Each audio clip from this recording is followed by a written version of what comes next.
নমস্কার বন্ধুরা, নবদিগন্ত চ্যানেলের পক্ষ থেকে আপনাদের সকলকে জানাই স্বাগতম। তো বন্ধুরা, এই মুহূর্তের একটি গুরুত্বপূর্ণ আপডেট, এসএলএসটি 3 কবে নাগাদ হতে চলেছে এবং এসএলএসটি 2 2025 সালে যে পরীক্ষা হয়েছিল সেই পরীক্ষা নিয়ে কী আপডেট রয়েছে এবং সর্বোপরি 2016 এসএলএসটি যেটা 26,000 প্যানেল বাতিল হয়ে রয়েছে সেখানে যোগ্যদের নিয়ে কি আপডেট রয়েছে চলুন আমরা জেনে নেব আমাদের বর্তমান শিক্ষামন্ত্রী দীপক বর্মন মহাশয়ের মুখ থেকে। উনি তার গুরুত্বপূর্ণ বক্তব্য রেখেছেন এই তিনটি পরীক্ষা নিয়ে, যেখানে 2016 এসএলএসটি 1, এসএলএসটি 2 এবং এসএলএসটির আপকামিং যে নোটিফিকেশান এসএলএসটি 3 সেটা নিয়ে তিনি গুরুত্বপূর্ণ মন্তব্য করেছেন। চলুন আমরা জানবো। তবে যারা এখনও চ্যানেলটিকে সাবস্ক্রাইব করেনি আপনারা অবশ্যই চ্যানেলটিকে সাবস্ক্রাইব করে নেবেন। তো বন্ধুরা, প্রথমেই আমরা মাননীয় শিক্ষামন্ত্রী দীপক বর্মন মহাশয়ের গুরুত্বপূর্ণ বক্তব্য শুনে নেব যে উনি কি মন্তব্য করেছেন এসএলএসটি 1, এসএলএসটি 2 এবং এসএলএসটি 3 নিয়ে। নিয়োগ প্রক্রিয়া নিয়ে আপনারা জানেন এত কেস হয়েছে যে শেষ পর্যন্ত বিষয়টি আসলে কোন জায়গায় দাঁড়িয়ে আছে সে বিষয়টি বোঝা অনেক সময় কঠিন হয়ে যায়। আমার দপ্তর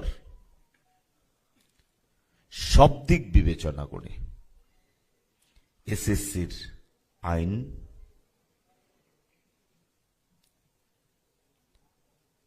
উচ্চ ন্যায়ালয়ের রায়, সরকারের মানবিক দৃষ্টিভঙ্গি সমস্ত দিক দিয়ে বিচার বিবেচনা করে যথাযথ পদক্ষেপ অতি দ্রুত গ্রহণ করা হবে।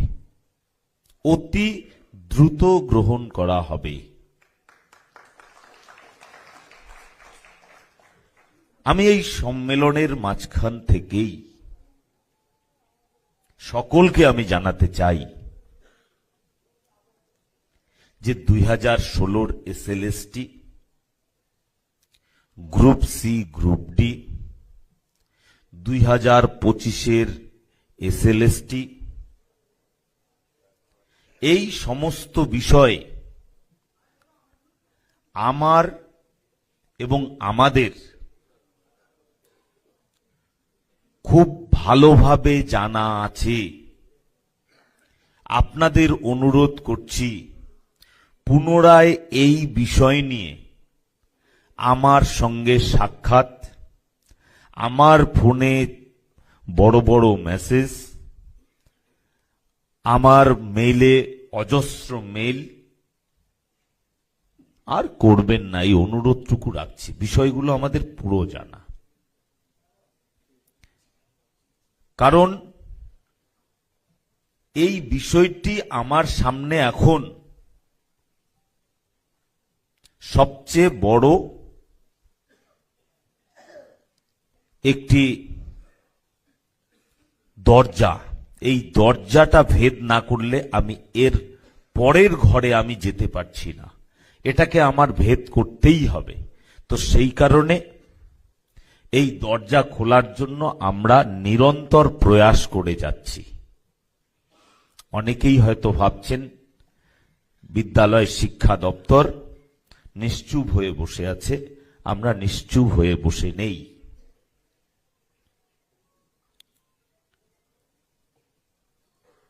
আমাদের দপ্তর সমস্ত দিক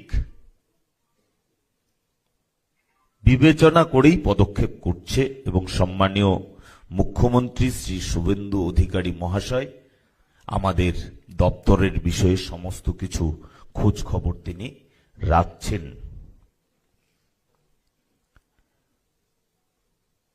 আমাদের এই সরকার মানবিক দৃষ্টিভঙ্গি নিয়ে চাকুরির বয়স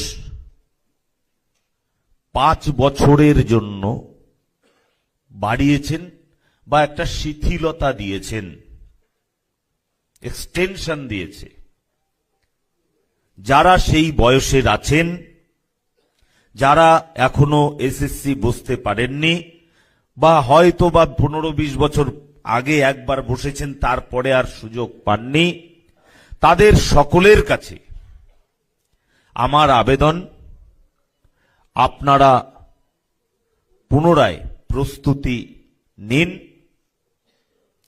এই দরজা ভেদ করার পরেই পরবর্তী দরজার জন্য আমরা পরীক্ষার দরজা সকলের জন্য খুলে দেব। তো বন্ধুরা, আপনারা শুনলেন এতক্ষণ মাননীয় শিক্ষামন্ত্রীর গুরুত্বপূর্ণ বক্তব্য।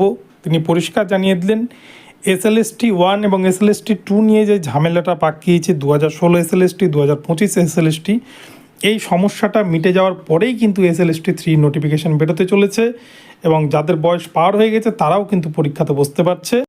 তার কারণ এই সরকার 5 বছর করে সময়সীমা সবার বাড়িয়েছে, বয়সের সময়সীমা বাড়িয়েছে। তো যাই হোক, এটা একটা মন ভালো করা খবর, সকলের জন্য ভিডিওটি দিলাম। ভিডিওটি ভালো লাগলে চ্যানেলটিকে সাবস্ক্রাইব করবেন এবং লাইক শেয়ার কমেন্ট করতে ভুলবেন না, এবং ভিডিওটিকে শেয়ার করে চারিদিকে ছড়িয়ে দিন যাতে সবার মধ্যে এই বার্তা পৌঁছে যায়। দেখা হবে পরবর্তী ভিডিওতে। সকলে ভালো থাকুন, ধন্যবাদ।